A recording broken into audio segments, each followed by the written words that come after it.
అధిపతి అయిన నా యేసయ్యా, జీవింపచేయుటకు అరుదెంచినావు.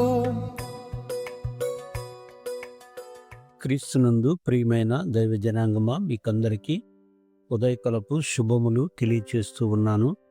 ప్రతి ఉదయము ప్రభువుతో సహవాసం అనే కార్యక్రమానికి మిమ్మును ప్రేమతో ఆహ్వానిస్తూ ఉన్నాను.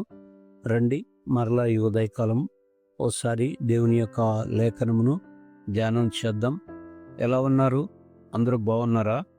దేవుని యొక్క మహాకృప ఈనాటి వరకు మనల్ని సజీవుల లెక్కలో లెక్కించింది. అందును బట్టి దేవునికి మహిమ కలుగునుగాక.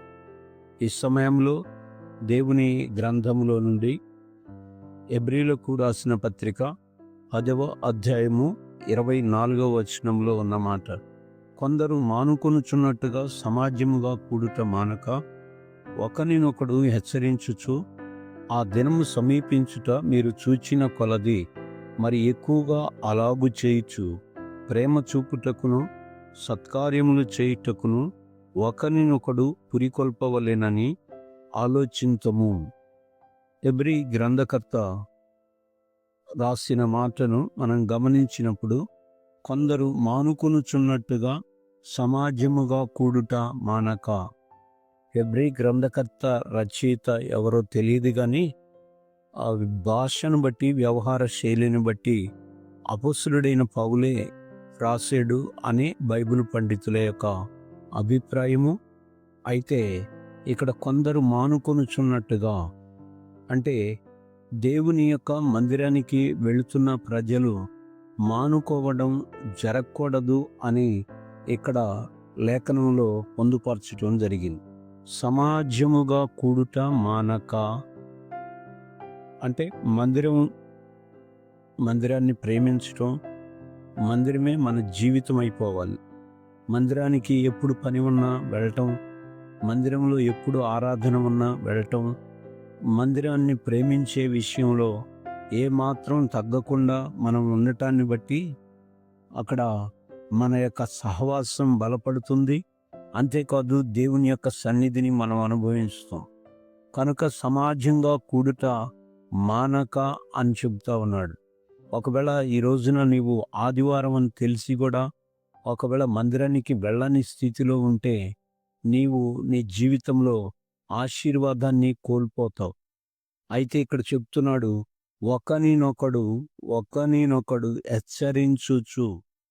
ఆదివారం రాగానే దేవుని యొక్క మందిరానికి వెళ్ళే ప్రజలంగా మనతో పాటు ఉన్న ప్రజలను మనం హెచ్చరించాలి. ఆదివారం నాడు కూడుకోవడం అనేది మనం చేసే ఒక మంచి గురుతర బాధ్యత. అది అంటే దేవుని సన్నిధానంలో ఆ దినము సమీపించుట మీరు చూచిన కొలది అన్నాడు. ఏ దినం?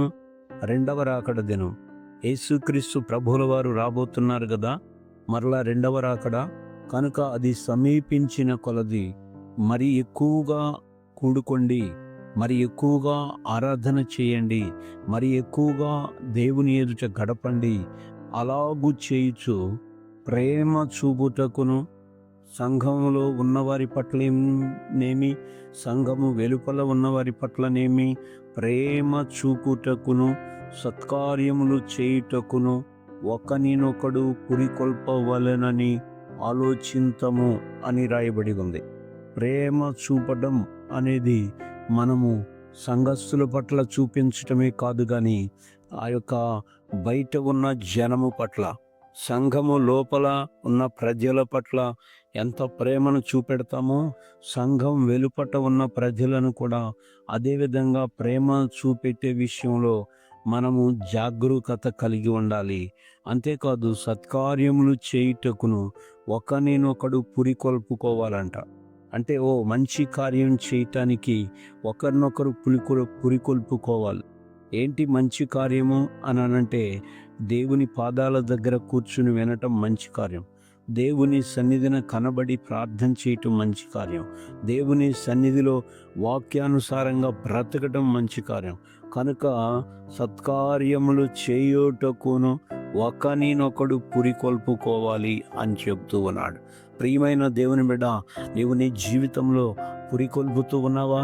నీ చుట్టూ ఉన్న సమాజానికి తీసుకొని వచ్చి దేవుని యొక్క వాక్కులు వినిపించి రెండవ రాకడకు సిద్ధపరచబడేటట్లుగా మనము ఆ యొక్క సమాజంగా కూడుతూనే ఉండాలి. అది మానుకోకూడదు అని చెబుతూ ఉన్నాడు. అంటే దీన్ని బట్టి మనకు అర్థమవుతున్నది ఏంటి అంటే ఆదివారానికి ఉన్న ప్రత్యేకత, ప్రాముఖ్యత. అయితే మీకు ఒక విషయం చెప్పనివ్వండి. చిక్ పిల్ యో అనే రెస్టారెంట్లు అమెరికాలో చాలా ప్రసిద్ధి చెందిన రెస్టారెంట్లు.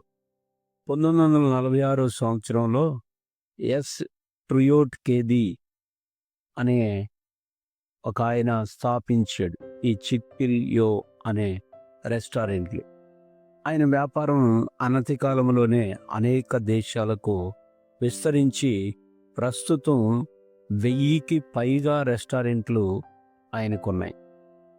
అయితే ఈ యొక్క ఎస్ ట్రుయోట్ కేది అనే ఈయన ప్రారంభించిన నాటి నుండి ఆయన రెస్టారెంట్లలో ఆదివారం నాడు సెలవు దినంగా ప్రకటించి తన పనివారందరినీ కూడా ఆదివారం నాడు చర్చికి వెళ్ళాలని, ఆరాధన చేయాలని ఆ దిశలో ప్రోత్సాహపరుస్తూ ఉండేవాడు. అలాంటి పరిస్థితుల్లో ఈ యొక్క రెస్టారెంట్లు 24 గంటలు తెరిచి ఉంచబడే ఈ యొక్క రెస్టారెంట్లు ఆదివారం మాత్రం మూయబడి సోమవారం ఉదయం 6 గంటలకు తెరవబడుతుంది. ఆదివారం నాడు మూసి ఉంచడాన్ని బట్టి ఈ రెస్టారెంట్లకి దాదాపు కోట్లాది డాలర్లు నష్టం వస్తూ ఉంది. సెలవు దినం గనుక ఆదివారం నాడే ఎక్కువ మంది ప్రజలు రెస్టారెంట్లకు వస్తూ ఉంటారు. అయితే ఆ రెస్టారెంట్లో తినడానికి చాలామంది ఆసక్తి చూపుతూ ఉన్నప్పుడు ఈయన కేది గారు చెప్పాడు, 79 సంవత్సరాల కేది గారు తనకెంత నష్టం వచ్చినా పర్వాలేదు, కానీ ఆదివారం నాడు రెస్టారెంట్ తెరిచే ప్రసక్తి లేదని తేల్చి చెప్పేశాడు. అంటే ప్రజాభిప్రాయం ఓ పక్క తనను ఒత్తిడి పెట్టినా తన అభిప్రాయం మాత్రం మార్చుకోలే. అంటే మనము మనుషుల కొరకు ఆ యొక్క భక్తి చేయలేం, కానీ దేవుని కొరకు మాత్రమే, దేవునిని ఘనపరచటానికి మాత్రమే, దేవుని యొక్క దేవునిని మాత్రమే ఘనపరచటానికి ఆయన మరి ఆ విధంగా నిర్ణయం చేశాడు. అయితే ఆదివారం నాడు మాత్రం ఆ యొక్క సెలవు దినాన్ని ప్రకటించి రెస్టారెంట్లో పనిచేసే వాళ్ళకి మందిరానికి వెళ్ళమని ప్రోత్సహించేవాడు.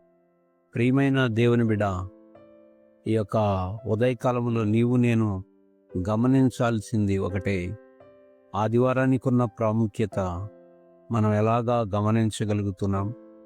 సందర్భాన్ని బట్టి అవసరమైతే ఆదివారానికి వెళ్ళి, లేకపోతే ఆదివారం మానేసి మన సొంత పనులు చూసుకుని అలాంటి వారిగా ఉన్నామా?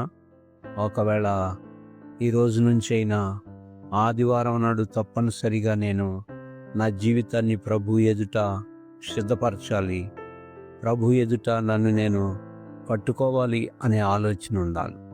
హెబ్రీయులకు రాసిన పత్రికలో మనం చూసాం కదా, సమాజముగా కొందరు కూడటం మానుతున్నారంట.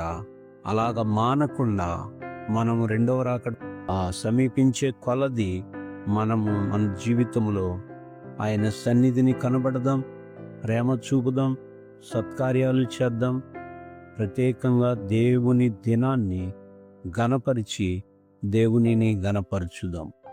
దేవుడి మాటల్ని తన వినికిడిలో దీవించునుగాక. ఈ దినమంతా దేవుని యొక్క కృప, దేవుని యొక్క క్షేమము తోడయుండి నడిపించునుగాక. ఆమేన్, ఆమేన్.